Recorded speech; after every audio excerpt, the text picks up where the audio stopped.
Hey, what's going on, guys, and welcome back. So in today's video, I actually wanted to discuss the future of Palworld in terms of what we could expect moving forward, a little bit of speculation, and some general hopes with regards to updates to expect both leading into full access and even further beyond. Now that we have the roadmap, we can kind of extrapolate a little bit on some of what was included within it, so I think that this will be a fun and engaging topic of discussion, and I definitely want to see your thoughts down below when this video ends. We will be talking about new islands, new pals, the PvP arena, and more, so as per the usual, make sure to sit back, relax, and let's dive in.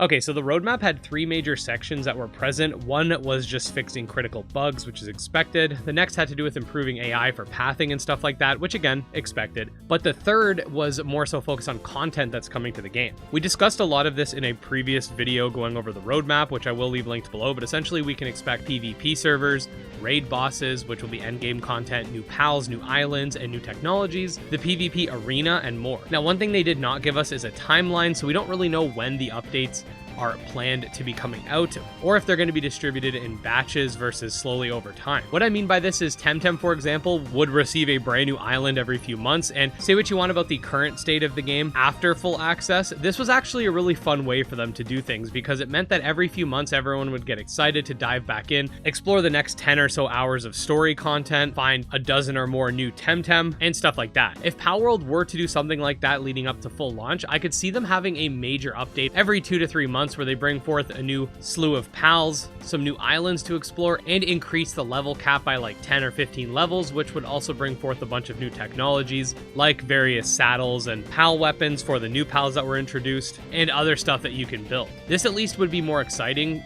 than them just releasing a new pal every month, in my opinion, or just kind of throwing them in wherever, since it would give you quite a few reasons to jump back in the game if you've decided to pull out for a little bit. This, of course, would also be supplemented by many updates in between that sort of go over bug fixes and improve various aspects of the game that were already in it. I could also see them having themes for each of these updates as well. For example, they could have like the major PvP update where they could call it like the Palworld Champions update or something like that, and within it could come the PvP servers, perhaps the PvP arena for pals, which if you don't know will essentially be a place where you can fight against your friends whilst only being able to use your pals while mounted, which honestly will be pretty cool. Maybe they could add a few more pals in that update, an island where you can catch the new pals and stuff like that. They could also do the same thing when the raid bosses come out and other stuff as well. They could have like these themed updates leading up to full launch. On the flip side, we could just potentially see minor updates slowly over time, where essentially we'd get maybe a new pal every few weeks alongside a couple new technologies here and there, and this would also be pretty good for them in terms of keeping player retention, as it would constantly bring forth new and exciting features to the game. And I don't think either way of doing things is wrong, and only time will really tell with regards to how they decide to implement these. We know that Palworld is inspired by Ark, and from what I understand, Ark did a lot of expansions post-launch that would coincide with the first method I discussed, but also had minor updates during early access that were more like the second method I mentioned, so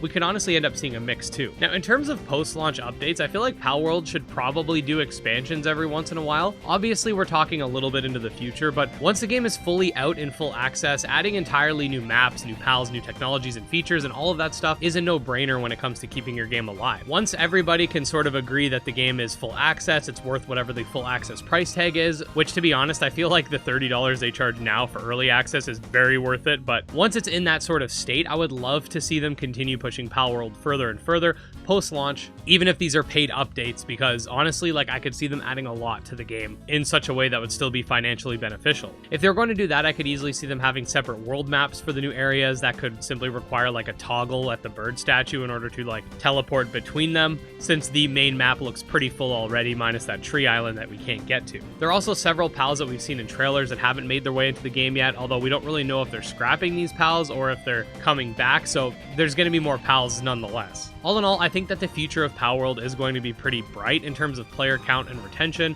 I didn't really mention mods in this video, but the amount of replayability and craziness that comes with modifying the game is something that one cannot underestimate, and it's no surprise that games like Rust, Minecraft, Ark, etc. have as much retention as they do. Other than that, let me know what kind of updates you guys want to see come from Palworld and how you would like to see it divvied out. Would you prefer sort of micro updates every few weeks or more of a batch system where we get bigger updates every few months? Make sure to let me know down below, and don't forget to subscribe if you're a fan of monster taming games, because I put out new monster taming content every single day, and we'll keep you guys up to date on all the latest Palworld news. You can also check out my Twitter, Discord, Patreon, and channel memberships linked below. And special thanks to the supporters, especially Jim Hamilton, Drogue Ghost, Candy Marunci, Tragsoft, and Nemo, and we'll see you next time.